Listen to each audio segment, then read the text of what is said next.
Ujú. Segundo, ahora, muchos han pensado, es que San Lucas, ¿cómo supo eso? Es que entrevistó a la Virgen María, ¿verdad? Incluso en algunas iglesias antiguas hay pinturas donde se ve a San Lucas pintando un cuadro de la Virgen y está ahí la Virgen María posando. Ajá. Y uno se queda, bueno, ¿y por qué ponen eso? No, pues es que San Lucas era pintor, dicen algunos. Pues no que era médico, no que era médico. Bueno, aquí mucho ojo. Entonces, hay gente que pretende crear un relato con pretensión historicista sobre la relación entre San Lucas y la Virgen María, que si la entrevistó, que mientras la Virgen le contaba la historia de Jesús, del niño Jesús, Lucas se puso a pintarla. Todos esos son relatos que vienen más de la fantasía que de otra cosa, ¿verdad? Porque cuando vimos ahí el problema sinóptico, vimos Lucas muy probablemente siguió a San Marcos y a San Mateo. Tomó elementos de ambos evangelios, los reformuló en algunas ocasiones y además se agregó, ya sea Lucas o alguien después, agregó los primeros dos capítulos, que son los relatos de la infancia de Jesús, donde viene precisamente el relato de la Anunciación y todo esto. ¿Ok? Entonces, fíjate. Ahí encontramos una primera noción que hay que tener en cuenta. Entonces, es cierto, Lucas pudo haber compilado tradiciones, pero también fue verdadero redactor, un verdadero teólogo que agarró la pluma y escribió una vida de Cristo, enfatizando algunos matices como claramente está la actitud misericordiosa de Jesús para con los pecadores. Eso es algo que subraya Lucas más que los otros evangelios. Ajá. La actitud misericordiosa de Jesús para con los pecadores. ¿Ok? Entonces, Lucas no fue solo un compilador, como decía Bultmann. Lucas es un teólogo, un gran maestro de literatura, que nos sabe contar la historia de Jesús a través de diversos relatos, no solamente valiéndose de formas literarias que él conocía, sino también creando él mismo una forma de contar a Jesús, una forma de narrarlo diferente a la forma como lo hace San Marcos, a la forma como lo hace San Mateo. Uh-huh. Y lo mismo vale para los demás. Cada evangelista es un verdadero teólogo, un verdadero autor que, inspirado por el Espíritu Santo, aún valiéndose de tradiciones que haya recibido, decidió dar un acomodamiento específico a los contenidos que contó de Jesús. Uh-huh. Por eso, fíjense, hay pasajes que aparecen en distinto lado, en un evangelio y en otro. Uh-huh. Por ejemplo, cuando Jesús dijo que el mandamiento más grande de la ley era amar a Dios sobre todas las cosas y al prójimo como a uno mismo. Cuando tú encuentras ese relato en los evangelios, te vas a dar cuenta que están ubicados en diferente momento. A veces está Jesús en Galilea, a veces va de camino a Jerusalén, otra vez está prácticamente en Jerusalén y le hacen la pregunta. Y tú te quedas, bueno, ¿y dónde habrá sucedido? Pues no importa eso. Lo importante es de que alguna vez alguien le cuestionó y él respondió. O alguien estaba ahí dudoso sobre la recta doctrina de Jesús y le planteó la pregunta. Otro evangelista dice, es que le preguntaron esto para ponerlo a prueba, así como diciéndote al que le hizo la pregunta es un tramposo, ¿no? Solo Dios sabe cómo históricamente sucedió, cuando le plantearon esa pregunta, si una o más veces. No lo vamos a saber y eso no define nuestra fe. Lo que sí hemos de darnos cuenta de que cada evangelista, valiéndose de la información que recibió, nos presenta una imagen de Jesús que responde a las necesidades de la comunidad destinataria de cada evangelista, que responde también a las dudas que nosotros tenemos a lo largo de los siglos y que nos ubican de que la verdad de salvación que nos transmiten los evangelios es una verdad teológica. Y que poco importa si Jesús realmente dijo el Padre Nuestro y las bienaventuranzas en un monte o en un valle, ¿verdad? Mateo lo pone en un monte, San Lucas lo pone en un valle. Entonces, te pregunta aquel que duda de la fe cristiana y te dice, ay, tú, a ver, dime, ¿dónde Jesús enseñó esto? ¿Aquí o acá? Pues, ¿quién sabe? El chiste es que ahí está la enseñanza, ¿verdad?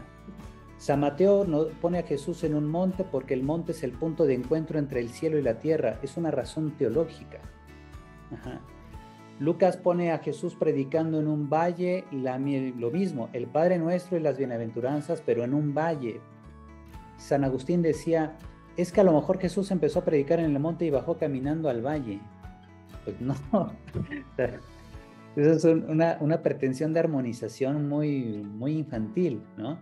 Y eso que es San Agustín, ¿verdad? Un gran santo, ¿verdad? Pero no va por ahí la explicación. O sea, la explicación es de que simplemente los evangelistas recibieron tradiciones sobre la enseñanza del Padre Nuestro y sobre las bienaventuranzas que parece ocurrieron en la misma predicación. Y no sabemos nada con certeza de si fue en un monte o en un valle. Lo importante es de que estos dos elementos, Padre Nuestro y bienaventuranzas, son una enseñanza sublime que nos permite comprender por qué Mateo lo puso en un monte, el punto de encuentro entre el cielo y la tierra. O bien, en un valle, porque a lo mejor Lucas lo que quiere decirnos es de que debemos allanar el camino para que el reino de Dios sea fácil de transitar, ¿verdad? Que sea fácil el seguimiento de Jesús. No lo sé, o sea, esas ya son elucubraciones que uno puede hacerse. Pero finalmente el punto de fondo aquí es que la enseñanza es sublime, la enseñanza es para nuestra salvación, la enseñanza nos ubica de cuál es nuestro rol ante Dios y cuál es nuestra tarea también de hacer presente el reino en el mundo. Bien, aquí me dice Miriam, ¿verdad? Y pone a todos. Dice, decía una de las lecturas que nos envió que Lucas probablemente ni era médico, que se cree eso por su forma de escribirse, porque Lucas va utilizando muchos términos que suelen usar los médicos, pero nunca se dice que él sea médico. Ni él lo dice, ni lo dice San Pablo en Hechos de los Apóstoles, nadie afirma nada de eso. Alguien dirá, híjole, es que yo leí la novela de Taylor Cadwell que se llama Médico de Cuerpos y Almas. Y siempre he creído que Lucas era médico y ahora usted me dice que no. No, yo no digo que no. Yo digo es que no tenemos los elementos históricos para confirmar si Lucas fue médico o no. A lo mejor por su letra. Sí, a lo mejor bueno, por su letra que no se podía entender, ¿verdad? Dice aquí la hermana Cande, si en realidad no sabemos quién era, pero lo que sí sabemos es que tenemos un evangelio que nos va narrando la infancia de Jesús y parábolas de la misericordia. Exacto, ¿verdad? Fíjense que incluso por ahí seguramente vieron Santiago Guijarro, que es autor de este libro, un libro que yo les recomiendo mucho, Jesús y el comienzo de los evangelios, ¿verdad? Santiago Guijarro es un sacerdote operario diocesano que ha sido profesor de la Universidad Pontificia de Salamanca en España por décadas, ¿verdad? Él tiene este librito muy bueno, que yo se los recomiendo ampliamente, lo pueden comprar incluso en línea en la página de Verbo Divino. La editorial Verbo Divino. Y ahí ustedes pueden buscar este título y lo pueden comprar como libro electrónico. Lo pueden descargar directamente en sus computadoras, en su celular. Ya lo pueden ir leyendo. Bien, este autor, Santiago Guijarro, es el mismo que escribió los 4 evangelios, de donde viene la lectura que ustedes van a hacer o ya hicieron sobre la historia de la relación de los 4 evangelios, ¿verdad? Santiago Guijarro opina que es muy probable, bueno, a nadie le consta, ¿verdad? Pero es muy probable que los evangelios de la infancia en Mateo y Lucas, es decir, los capítulos 1 y 2 de ambos evangelios, quizás se redactaron después del año 100. Es decir, que no son obra directa ni de Mateo ni de Lucas, sino de una mano, o sea, un autor posterior perteneciente a la escuela de Mateo o a la escuela de Lucas. ¿Es probable? Sí, es probable, pero no podemos confirmarlo. No podemos decir sí o no. No tenemos, digamos, los pelos de la mula en la mano, ¿verdad? No tenemos las pruebas. Pero sí podemos imaginar que sea probable esta explicación porque, curiosamente, cuando uno lee el Evangelio de Marcos, él no narra la infancia de Jesús. El Evangelio de San Marcos comienza con la predicación de Juan el Bautista en el desierto. Y al parecer, en la comunidad de Marcos, nadie se preguntaba sobre cómo nació Jesús. En cambio, los evangelios de Mateo y Lucas, que se ubican cronológicamente al parecer entre 10 y 15 años después del evangelio de San Marcos, esas comunidades parece que sí se empezaron a preguntar después de la redacción de esos evangelios cuál pudo haber sido el origen de Jesús. Y de ahí que alguien se vio en la necesidad de escribir la infancia de Jesús. Santiago Guijarro, que es un gran conocedor de la historia de aquellos lugares, de aquel tiempo, él dice que esta efervescencia por una biografía completa de Jesús parece haber surgido solo a finales del siglo I. O sea, había la necesidad de una biografía completa, como existía biografía completa de los césares romanos, de los emperadores, de grandes hombres ilustres de Roma, de Grecia y todo eso. Entonces, parece ser que en atención de esas personas, en atención de estos cristianos que deseaban saber sobre el origen de Jesús, se pusieron a redactar la infancia de Jesús, cómo es que vino al mundo. Pero tú encuentras grandes diferencias en los relatos de Mateo y Lucas. Por ejemplo, ¿a quién fue dada la anunciación del nacimiento de Cristo? Mateo dice que a San José y Lucas dice que a la Virgen María. ¿Dónde vivían San José y la Virgen antes de que naciera Jesús? San Lucas dice que vivían en Nazaret y cuando salió el edicto del César Augusto tuvieron que irse a Belén y ahí nació el niño Jesús. El otro evangelio, el de Mateo, dice que después de que Jesús nació, fueron los magos a visitarlo y entraron en la casa y encontraron a María y al niño. No mencionan a José. Entraron en la casa. ¿En cuál casa? ¿No? ¿Que era un establo, una cueva de pastores o qué? Entonces, cuando nos hacemos esas preguntas, que ya estamos mezclando las cosas. Y en nuestros nacimientos ponemos ahí a los Reyes Magos que van en camino a Belén a llevarle los presentes y entran en el establo, ¿no? Donde están los animalitos. Ahí ya estamos mezclando las dos tradiciones, porque San Mateo nunca dice que haya habido un edicto del César. San Mateo, fíjate, lee los últimos versículos del capítulo 2 de San Mateo y te vas a ir de espaldas.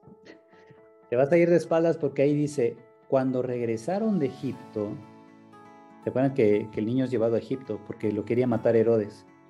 Dice, cuando regresaron de Egipto, José tuvo miedo porque Arquelao gobernaba en lugar de su padre Herodes. Y avisado en sueños, tomó la decisión de irse, ¿verdad? Y se fueron a vivir a una aldea de Galilea llamada Nazaret. O sea, el Evangelio de Mateo dice que a Jesús se le llama Nazareno porque llegaron ahí después de regresar de Egipto y no porque ya vivían antes en Nazaret, como dice San Lucas. Así que imagínate, ahí ya te das cuenta que no hay coincidencia, ¿verdad? San Mateo y San Lucas nos presentan una infancia de Jesús donde parece ser que José y María vivían en Belén. Ahí tenían su casa y ahí nació el niño Jesús. En cambio, San Lucas dice, no, vivían en Nazaret y vino el edicto del César y tuvieron que trasladarse. Y peor aún, llegan los historiadores y te dicen, ¿qué crees? Que nunca hubo un edicto del César Augusto obligando a la gente a que se fuera a empadronar a su lugar de origen. Oiga, pero es que la Biblia dice, lo siento mucho, pero nunca existió tal edicto del César. Es más, Quirino no era gobernador de Siria, como dice San Lucas. Quirino fue gobernador de Siria cuando el niño Jesús ya tenía como 6 años.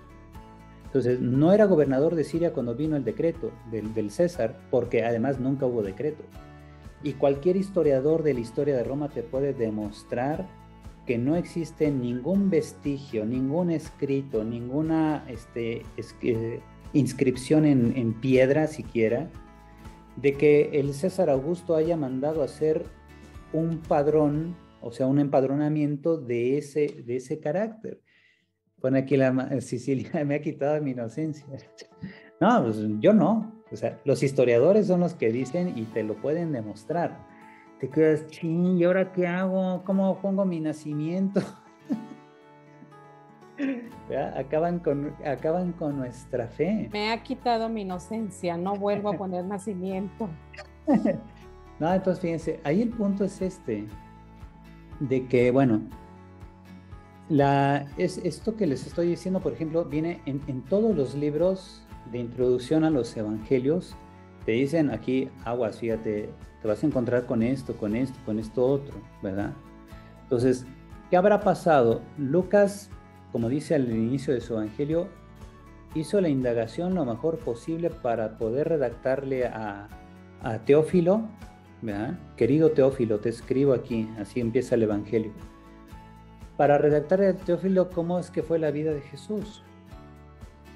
¿Ok? Bueno, Lucas buscó sus fuentes.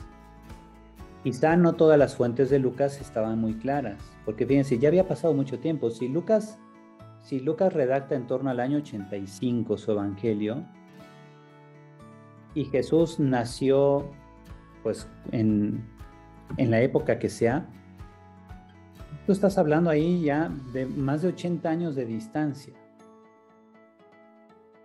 Hay más de 80 años de distancia. Y las fuentes que pudo haber tomado Lucas para ubicar temporalmente el nacimiento de Jesús, pues quizá no fueron las mejores fuentes. Él hizo lo mejor que pudo y lo escribió y trata de decirnos, ubicado en el periodo de César Augusto nació Jesús, pues sí, eso está clarísimo, porque César Augusto murió hasta el 14 de nuestra era cristiana, ¿verdad? Y él ya era el regente principal de Roma desde el 27, 28 antes de Cristo, después de derrotar a Cleopatra y Marco Antonio. Ahí ya se convirtió en la máxima figura del imperio. Bueno, no era imperio todavía, era la República Romana. De hecho, César Augusto es formalmente el primer emperador, no Julio César. Julio César era su tío abuelo y lo mataron porque pretendió hacerse emperador, ¿verdad? En cambio, Augusto sí llega a ser emperador. Antes se llamaba Octaviano, y bajo ese era su verdadero nombre, que fue cuando derrotó a Cleopatra y Marco Antonio, primero en la batalla de Accio y después ahí en Alejandría, y acabó con el reino de Cleopatra.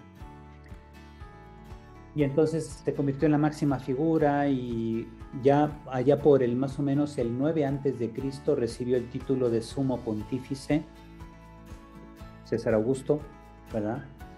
Y como por el 2 antes de Cristo, padre de la patria y no sé qué otros títulos tenía, el divino Augusto, que a él nunca le gustó que le llamaran así, pero sí hay muchos vestigios y escritos, inscripciones en piedra en varios templos antiguos de Roma, donde se muestra que había toda una veneración de Augusto como si fuera una deidad, pero a las afueras de Roma. o sea, en las provincias lejanas, como en Priene, en Turquía. Ahí se encuentran unos restos que los han analizado muchos arqueólogos, ¿verdad? Donde se le dan a Augusto muchos títulos. Se le llama príncipe de la paz, aquel cuyo nacimiento dividirá el cómputo de los tiempos, dice. O sea, habrá un antes y un después de Augusto, del nacimiento de Augusto, cosa que realmente sucedió con Cristo, ¿verdad? Pero fíjense, o sea, en esa época Lucas hizo lo mejor posible por darnos la ubicación temporal del nacimiento de Jesús. Pero lo que probablemente confundió a Lucas o aquel que fue su fuente es que Quirino, cuando fue gobernador de Siria, hizo un censo y Galilea pertenecía a la provincia de Siria. Entonces, Quirino hizo un censo para establecer las tablas de impuestos de la gente del lugar, pero nunca ha habido un censo donde la gente vaya a empadronarse a su lugar de origen, sino que los censadores son los que van a tu casa y te hacen ahí las preguntas. ¿Por qué? Porque es importante que la gente no se mueva, porque hay que ver dónde viven y dónde trabajan, porque de ahí va a depender el sablazo del impuesto. Entonces, eso siempre ha sido en todas las culturas de la antigüedad. Nadie se va a su lugar de origen a empadronarse. Todos se empadronan donde están. Ahí, como dicen, engarróteseme ahí. Ahí se me queda, ahí lo encuesto, porque ahí es donde está usted produciendo y tiene que pagar impuesto conforme al lugar donde usted está. Ajá. Entonces, bueno, pues Lucas no era historiador, ¿verdad? Lucas tomó datos, información de quien creyó era la mejor fuente, solo él sabe quién fue, pero el chiste es que hay que ver el esfuerzo loable de Lucas de tratarnos de ubicar históricamente cuándo fue el nacimiento de Cristo, aunque haya muchas imprecisiones de carácter histórico, no es culpa de él, ¿verdad? O sea, él se valió de la mejor fuente que creyó y bueno, ya con el paso del tiempo ya los historiadores han ido viendo, no, pues que esto no fue así, esto no fue así. Pero sí es importante darse cuenta cómo los evangelios de San Mateo y San Lucas no coinciden cuando hablan de la infancia de Jesús. Que dónde vivían José y María, que dónde nació Jesús, que si en un establo, en una casa, no coinciden ambos evangelios. Ajá. Ya la tradición cristiana después de San Francisco de Asís para acá, que fue con quien empezaron los nacimientos que se ponen para la Navidad, ya es donde la gente ha ido mezclando los elementos. Toma algunos de Lucas, otros de Mateo, pero nadie toma elementos de San Marcos y San Juan. ¿Por qué? Pues porque ellos no narran el nacimiento de Jesús. Es más, llama mucho la atención que San Marcos y San Juan parecen presentar a Jesús como originario de Nazaret. Y por eso hasta el día de hoy le llamamos Jesús de Nazaret. San Juan solo en una ocasión pone una controversia entre los fariseos y Jesús que dicen, nosotros sabemos que el Mesías tendrá que nacer en Belén y de ti no sabemos de dónde vienes. Ahora, en la teología juánica, el Evangelio de San Juan nos dice que Jesús viene del Padre. Ajá. Juan nunca afirma que Jesús haya nacido en Belén. Solamente nos reporta que los fariseos esperaban que el Mesías naciera en Belén. Pero Jesús viene del Padre. Esa es la visión teológica de Juan. Entonces, Juan ni siquiera afirma si Jesús nació en Belén. Y tal parece que ni siquiera le importa. Lo que sí le importa es que creamos que Jesús viene del Padre. Punto. ¿Dónde nació históricamente? Eso no le interesa a San Juan. Así que, ¿cómo la ven? Uno se queda el chanfle, ¿no? Mire, yo para despedirme de usted, porque yo creo que ya no vamos a tener otra conexión, ¿o sí? Pues si ustedes la piden. Digo. Para acabarse de confundir más, ¿no es cierto? Le voy a decir que mi intención era meterme a la teología espiritual. Ujú. Y no sé por qué caí aquí. Teología teológica, Bíblica. bíblica, perdón. Me ha servido mucho y como vuelvo a decir, sí, o sea, me ha quitado mucha inocencia y todo. Es maravilloso, porque Ujú. todo esto para mí es nuevo. Ujú. Difícil de comprender en poco tiempo por Ujú. a lo que me dedico. Pero esto es como verdaderamente saborear un escrito, simplemente uno de cada uno de ustedes, los maestros. Pero lentamente, en mi caso, ¿verdad? Que no tengo absolutamente nada de conocimiento de esto. Ujú. Usted decía ahorita algo, estos son retos, son desafíos, sí, para mí así lo ha sido, por eso le decía, en esta manera de fantasear, digo, sí, pues usted es Jesús y yo soy Marta y la María, ¿verdad? Tratando de comprender algo tan elevado para mí, Ujú. pero tan hermoso, todo esto. Y esto me ha llevado pues a comprender a quien elige ser testigos de Jehová, evangelista, todo eso, que al leer todo esto que usted nos ha proporcionado, ustedes los maestros decimos, ¿por qué carajos andarse peleando y dando portazos a tanta gente cuando nada de esto es? Y el enamorarse de las escrituras. Ujú. Es Sí. enamorarse directamente del verdadero Dios. Exacto, sí, fíjense como que precisamente cuando el magisterio nos muestra y nos habla acerca de la verdad bíblica, sí nos insiste la enseñanza de los papas, de los concilios, de los documentos de la Pontificia Comisión Bíblica, nos van insistiendo siempre que no podemos reducir el mensaje de salvación a los cortos criterios meramente humanos, ¿verdad?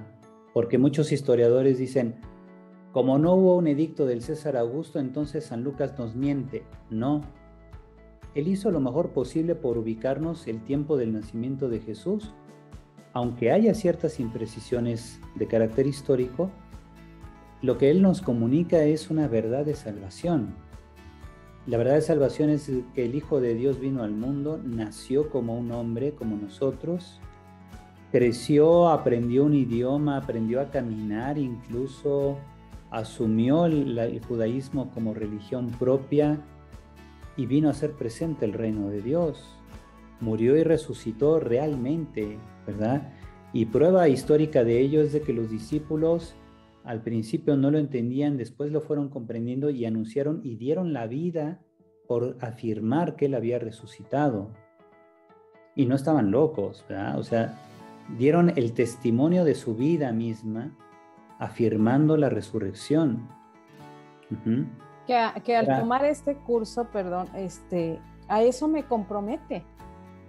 Uh-huh. No quedar, aunque sé que es una pincelada esto realmente, porque va a ser mucho tiempo y mucho de estudio, pero simplemente no me puedo quedar como antes y uh-huh. Tampoco es el compromiso de enamorarte, de decir, de prolongar esto, porque es otra cuestión. Yo no sé si todos los sacerdotes, todo esto, tengan esta teología, posiblemente uh-huh. sí tiene que ser, pero ¿por qué no todos lo dicen? ¿Por qué muchos se quedan en estos sacerdotes tradicionalistas? Bueno, pues habrá que preguntar, pero yo creo básicamente esto, mire, así como usted se siente sacudida, ¿verdad? Yo creo igual si yo dijera, si yo fuera así un párroco de una comunidad sencilla, y yo dijera de repente algo como esto en una homilía que dura 8 minutos, pues sí habría gente que quizá o entendería mal, se escandalizaría o acabarían diciendo, el padre nos quita la fe. No, a ver, momento, más bien no entendieron lo que estaba yo diciendo, ¿verdad? Por eso es necesario, esto se toma en cursos más que en homilías, ¿verdad? Porque una homilía, hasta eso, por definición, la homilía es una reflexión teológica a partir de un texto bíblico para iluminar la vida de los fieles. Ajá. Pero una homilía no es una clase de Biblia. Una homilía no es una clase de exégesis o de historia. Ajá. Si un padre empezara en su homilía a dar lo que se da en una clase, él estaría cometiendo un error, porque la homilía es para instruir al pueblo a que viva la palabra, a que viva el mensaje. Ajá. Y por eso les decía ahorita también, este curso de introducción que complementa ya lo que la Madre Coco les ha dado teológicamente, aquí nos ubica en el contexto, ¿verdad? Es ese elemento que les decía. La Madre Coco les ha dado lo que es el mensaje divino, y yo les doy la parte que dice en lenguaje humano. ¿Verdad? La Biblia nos comunica el mensaje divino en lenguaje humano. El lenguaje humano implica la cuestión cultural, la formación, las situaciones sociales, los desafíos que vivían las primeras comunidades, el reto que representó Roma para todas las comunidades cristianas, sobre todo los de Apocalipsis. Usted puede ver ahí la persecución que sufrían las 7 iglesias a las que Juan escribe el Apocalipsis, etc. Entonces, ahí uno va viendo cómo incluso yo soy aquí en la universidad, ya tengo 8 años con la cátedra de métodos exegéticos, y voy a seguir dando esta materia porque es una materia muy, muy delicada, donde se ve precisamente cómo se analizan los textos bíblicos, sobre todo del Nuevo Testamento, que es mi área, lo que es las tradiciones, las redacciones, digamos, la crítica literaria, la crítica histórica, y esos son solamente los métodos diacrónicos, los que estudian los textos en sus etapas de redacción. Pero hay después otros elementos, por ejemplo, el análisis narrativo, el estudio semiótico de los evangelios. Hay otro que es la pragmalingüística, que es en lo que yo hice mi tesis doctoral, por ejemplo, lo que es el elemento pragmático de los evangelios. Pragmático quiere decir aquello a lo que te impulsa el evangelio, ¿ya? Como una persona de fe, el evangelio me impulsa a colaborar en el reino de Dios, por ejemplo. Ese es el aspecto pragmático. Ajá. Pragmático no quiere decir práctico, como decimos, fulano es muy práctico porque en 2, 3 pasos soluciona el problema. No, no se trata de eso. Lo pragmático aquí se refiere a un área de la lingüística que versa precisamente en los efectos que produce un texto en el lector. Ajá. Y toda la Biblia fue redactada para nuestra salvación, o sea que ese es el efecto que quieren producir tanto Dios como los agiógrafos, es decir, los escritores sagrados. Y entonces, todo esto, se fija, son disciplinas y métodos que son a veces muy precisos, o tratan de utilizar también este carácter científico, ¿verdad? Con criterios científicos, analizar un texto evangélico. Es difícil porque uno está acostumbrado a interpretar la Biblia solo espiritualmente. Y pero mal. Hasta eso, fíjense, la lectura espiritual de la Biblia no es la intuición espiritual que yo tengo cuando leo un pasaje. La lectura espiritual de la Biblia es más bien cómo la Iglesia lee un texto a la luz de Cristo muerto y resucitado.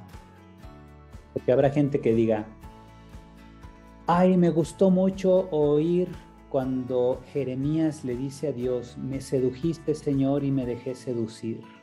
¡Ay, qué bonitas palabras! ¿verdad? Eso no es una lectura espiritual, ¿no? No. Eso es a lo mejor una intuición espiritual, emocional de un texto, pero cuando uno lee el texto en hebreo, que es el idioma en que se escribió Jeremías, uno se sorprende, ¿verdad? Porque el término seducir ya está muy maquillado en español. En hebreo le dice prácticamente, Señor, me engañaste y me dejé engañar. ¿Por qué? Porque tú me pintaste color de rosa el profetismo y en cambio soy el escarnio y la burla de la gente. Y entonces el profeta experimenta una sensación de engaño, como si Dios le hubiera engañado cuando lo llamó a ser profeta. A eso se refiere la expresión, me sedujiste y me dejé seducir. O sea, me engañaste y yo me dejé engañar porque me pintaste todo color de rosa y a la mera hora puros palos que me da la gente. Ajá. Entonces, fíjense, y lo digo porque a mí me han llegado muchas invitaciones así de religiosas, que cumplen, no sé, 25, 50 años de vida religiosa y empiezan a regalar las tarjetitas de invitación, ¿no? Para su misa. Ay, pobre. Y ponen la expresión, me sedujiste, Señor, y me dejé seducir. Los aniversarios de boda, padre. Voy a quitar mi próxima invitación. Y entonces les digo, ya cuando uno estudia el texto en su idioma original o con las notas, incluso hay Biblias muy interesantes con notas al pie de página, como la Biblia de Jerusalén o la Biblia de América. De América u otras así más recientes incluso. La Biblia Interamericana, creo que se llama, una de las últimas que se han producido.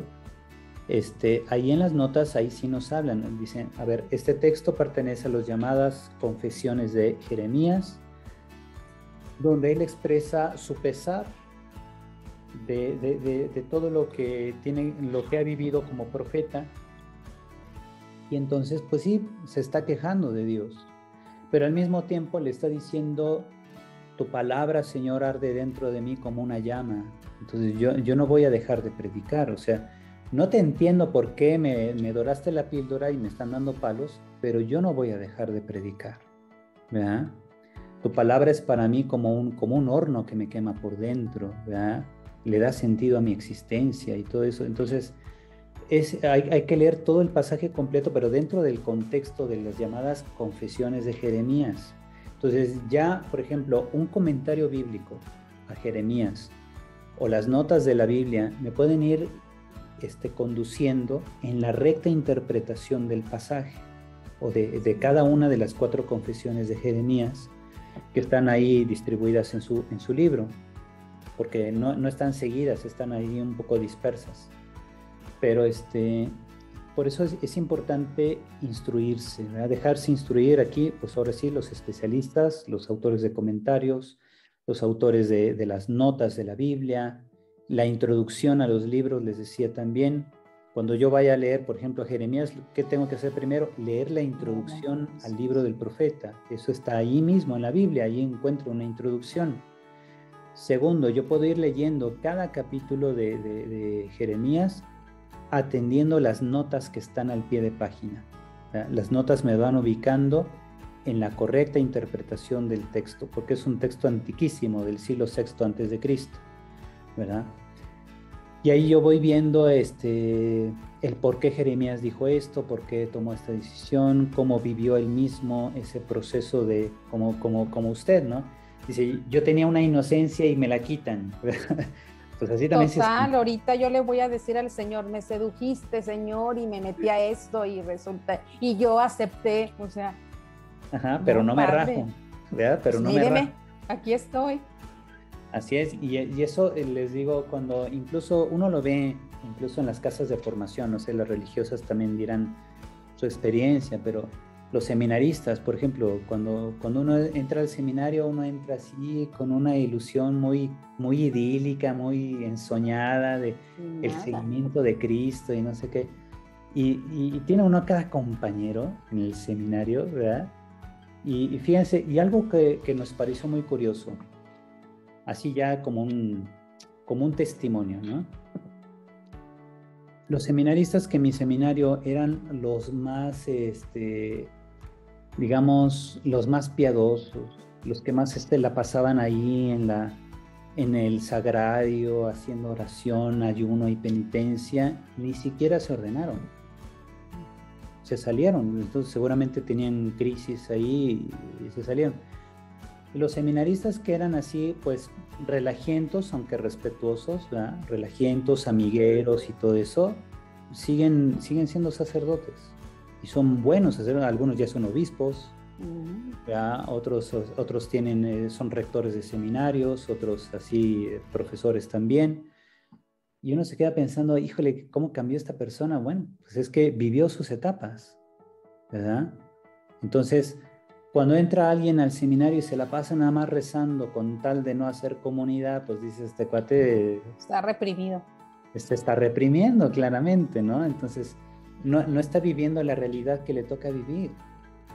Ajá, se está evadiendo y entonces quiere maquillarlo todo desde una perspectiva muy espiritual, pero en realidad está evadiendo la etapa que le toca vivir. Ajá. Y entonces eso es como que algo que uno va aprendiendo a lo largo de la vida. Entonces, otros seminaristas, por ejemplo, llegan con muchas ilusiones y fantasías, pensando en que el niño Jesús estiraba las tablas que hacía San José y le salían mal, ¿verdad? O soplaban los pajaritos de lodo y empezaban a volar, ¿verdad? Que ese es un evangelio apócrifo. Es un texto llamado el Evangelio de la Infancia de Jesús, escrito en copto, que es un idioma que se hablaba en Egipto antiguamente. Entonces, obviamente eso es una fantasía. Entonces, que llegan y dicen, o por ejemplo, los que le llaman a la Inmaculada Niña, le llaman la Divina Infantita. Es que la Divina Infantita me trajo al seminario, es que no sé qué. Y le dices, oye, pero pues no es divina, es la Virgen María. ¿Por qué le llamas divina? No, es que mi abuelita me dijo. Sí. No, pues ya. Ya hasta se murió tu abuelita. Sí, no, y es que luego llegan con muchas ideas muy fantasiosas al seminario, y en el seminario se van dando de golpes cuando se dan cuenta, no, pues que esto no, y esto tampoco, y dicen, y entonces, no, la iglesia se está pudriendo, ¿ves? La iglesia, Satanás está acabando con ella, y empiezan a dramatizar, y te quedas, híjole, ya sí es un fanático. Y ahora efectivamente se sale del seminario y crea una secta, ¿no? También, sí. También puede pasar eso, ¿verdad? Sí. O sea, con tal de hacer valer lo que la abuelita les dijo, se inventan su secta, ¿no? Y se quedan machín. Sí, entonces, hay dos cosas. Ahorita como que me daba vergüenza, lo confieso. En la primera sesión que tuve, que le dije a la madre, la primera hermana que nos dio el tema de introducción a la Sagrada, estaba hablando ella del Génesis, y yo dije, el Génesis es un cuento, Adán y Eva es un cuento. Pues, ahorita, bueno, era lo que me dijeron, hablando de lo de las abuelitas, ¿verdad? Conforme he pasado semanas, bueno, digo, ay, me doy vergüenza yo misma el haber hecho esa pregunta tan, bueno, infantil. Sigo en esto, en parvulita, padre, pero hoy me doy cuenta que qué atrevido eso, ¿no? De decir las cosas así como exacto, nos dicen. Sí, también aquí la hermana Miriam, ¿verdad?, nos comparte, dice, había un padre que decía, entré creyendo que eran ángeles, o sea, entró al seminario, ¿no? Yo creo, ¿verdad? Creyendo que eran ángeles, estando adentro pensé que eran demonios, porque, no, si los seminaristas son un relajo total, ¿verdad? Pero ahora me doy cuenta que somos humanos, efectivamente, ¿verdad? O sea, es la ley del péndulo, ¿verdad? A veces uno se va de extremo a extremo, hasta que uno va encontrando el equilibrio, ¿verdad? Muy bien. César, te escuchamos. Bueno, ponen ahí unos aplausos. Pero si alguien más quiere participar también, ¿verdad?, por chat o por micrófono. Muy bien, Margarita, si está todo bien o ya perdió la fe. No, yo trabajo con seminaristas. Ajá. Yo les doy clases en el seminario menor y mayor, por eso me quedé pensando. Sí, es cierto, muy cierto. Sí, pues muy bien, pues ahí estamos, fíjense cómo este caminar del diplomado, digamos, pues ha buscado eso, ¿verdad? Siempre iluminar nuestro caminar, hacer madurar nuestra fe precisamente. Este tipo de elementos que vemos precisamente nos ayudan a madurar la fe, a darnos cuenta que quizá no todo era como pensábamos, pero al mismo tiempo nos va ubicando para que la fe dé un paso más adelante.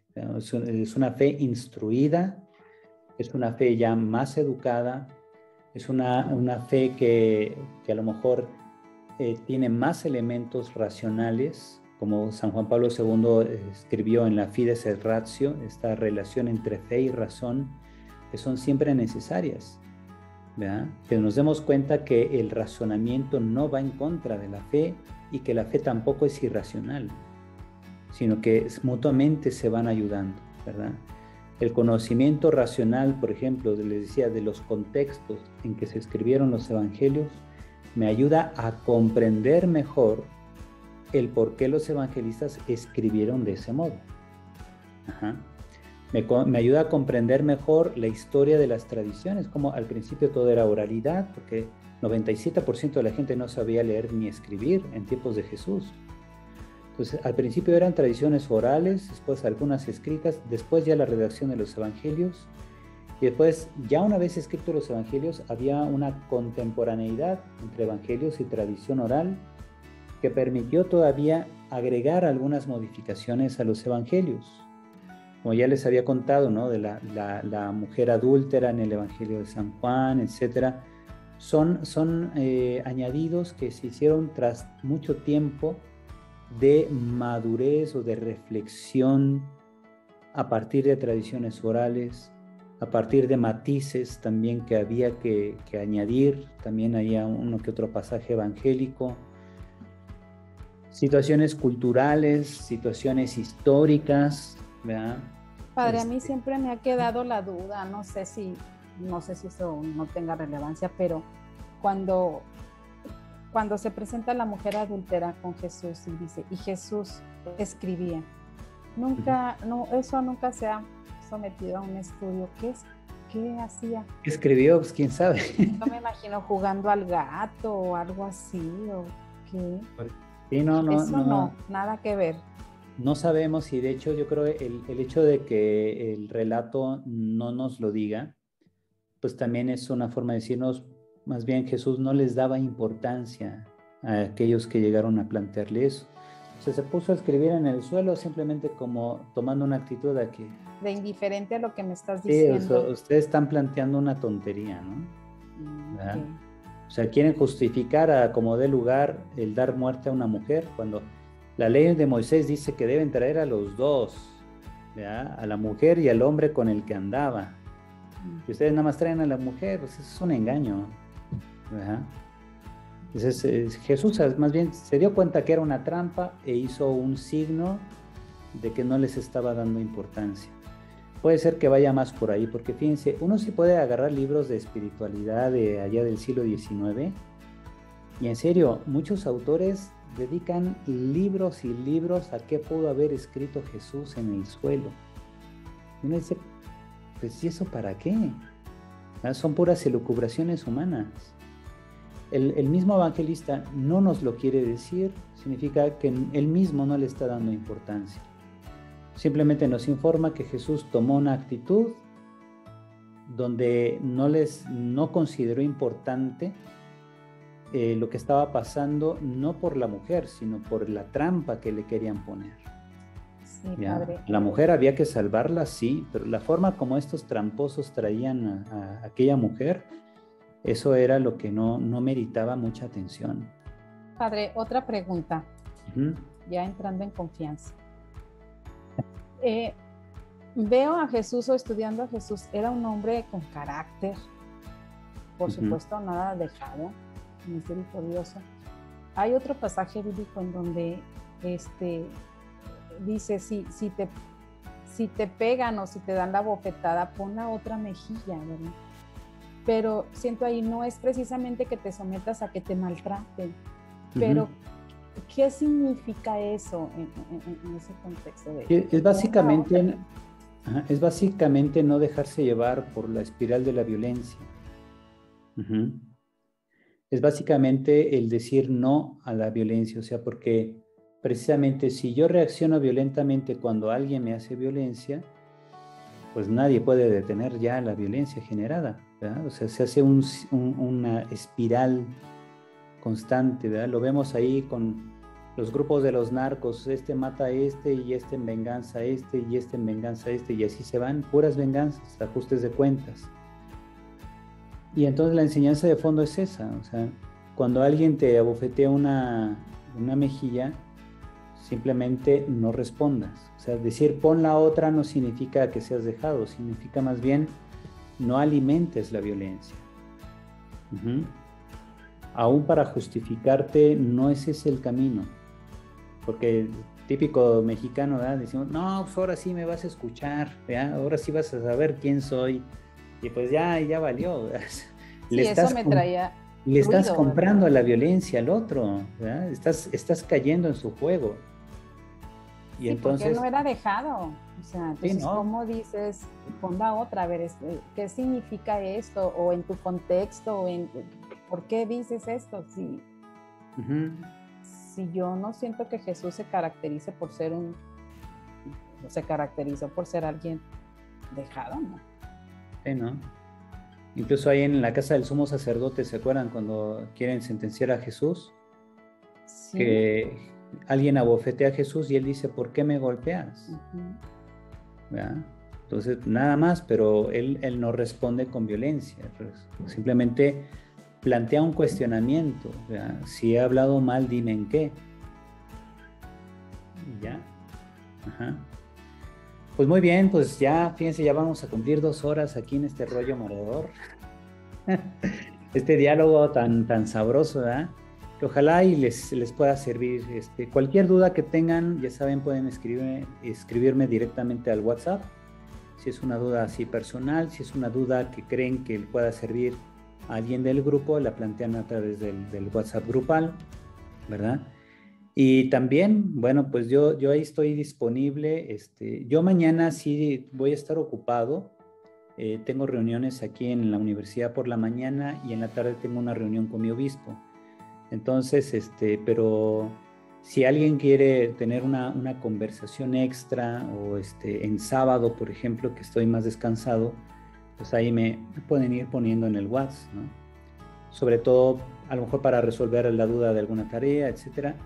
Ya saben que estoy aplazando los tiempos porque ciertamente no todos han podido terminar sus tareas a tiempo.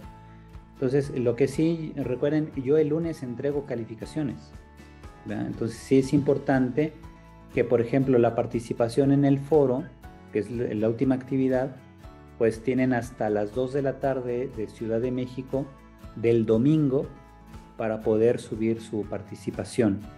Ajá.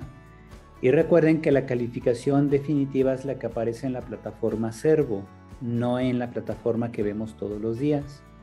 Porque la plataforma de diario es solamente para el uso de recursos y va presentando ahí la calificación que se va adquiriendo. Pero habrá alguien que, por ejemplo, entregue una tarea en el último momento y diga, no, padre, es que mire, la plataforma ya no me la recibió y se la mando a su WhatsApp, etcétera. Pues yo podré recibirla y de todos modos en la plataforma Servo ya yo pondré la calificación definitiva. Ajá.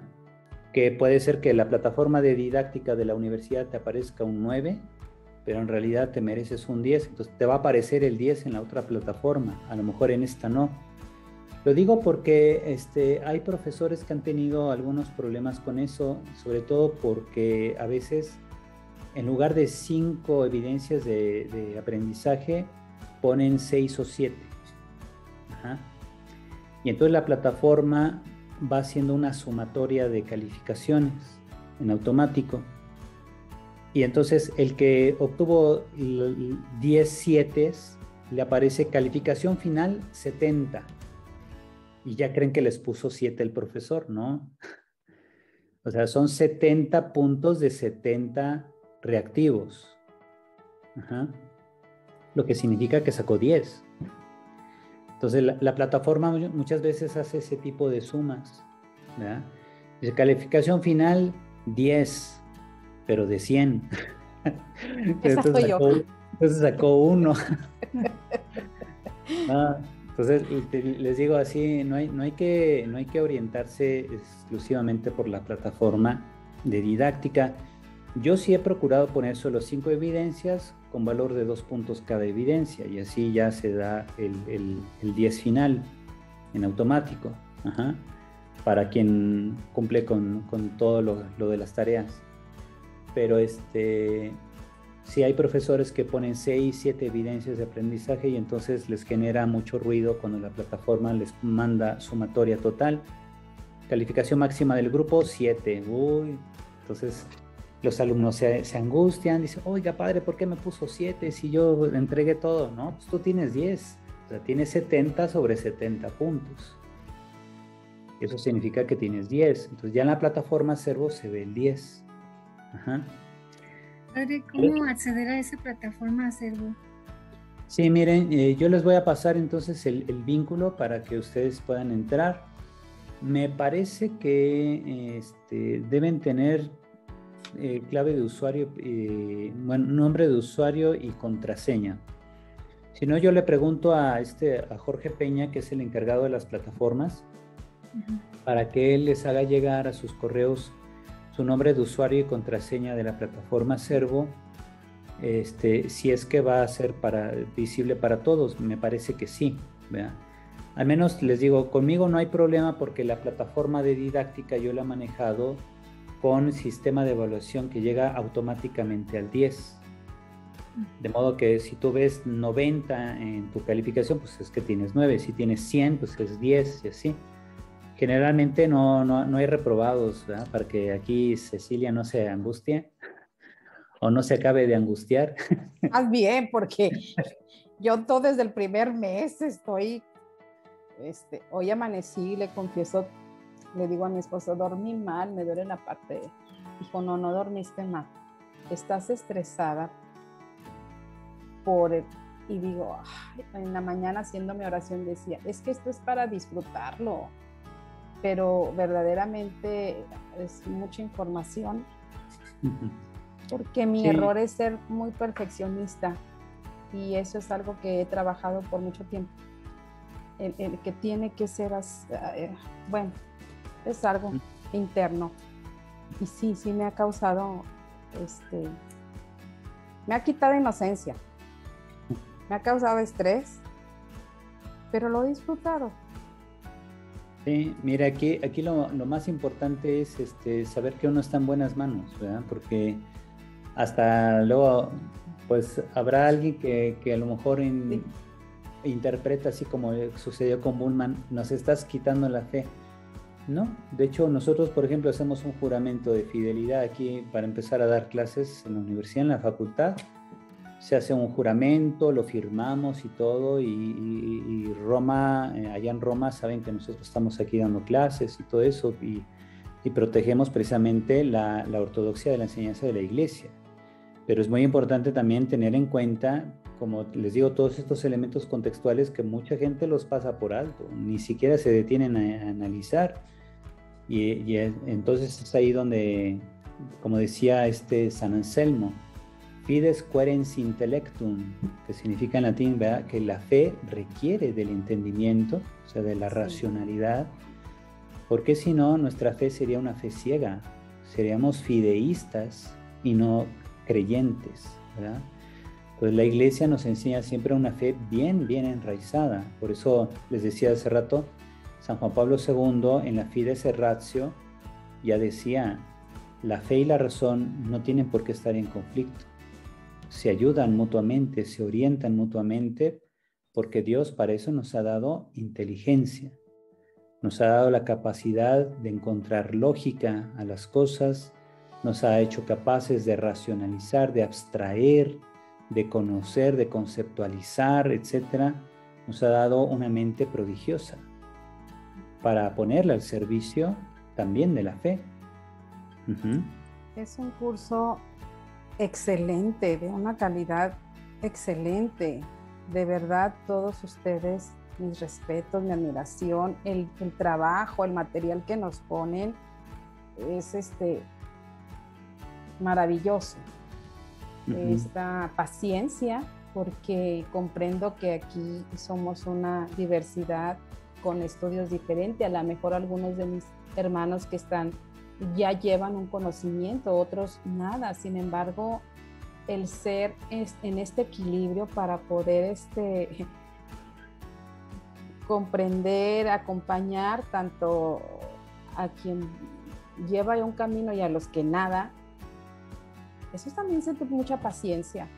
Yo creo que yo lo sacaría de mi plataforma si fuera mi curso, ¿no? Pero de verdad, muchas gracias. Excelente este curso. No me arrepiento para nada de haber estado en él. Es un reto muy grande para mí, Pero bueno, decía mi abuelita, hablando de las abuelitas, mi hija, para que no tenga malos pensamientos, póngase a estudiar. Así es. Pues muy bien, pues ahí estamos a la orden, lo que necesiten, ¿verdad? Diríjanse, ya sea personalmente o por grupo, y ahí estamos al pendiente, ¿verdad? Si tienen alguna necesidad también de vernos el sábado, de preferencia durante la mañana, pues también me lo hacen saber para que yo me organice mi tiempo. ¿Vale? ¿Vale?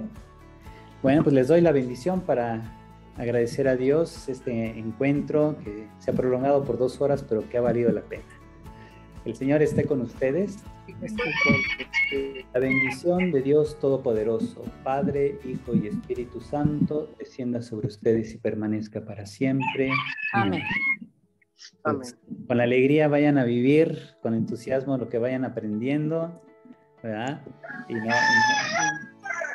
Ahí ya hasta el gallo se despertó, el gallo de San Pedro. Muy bien. Okay.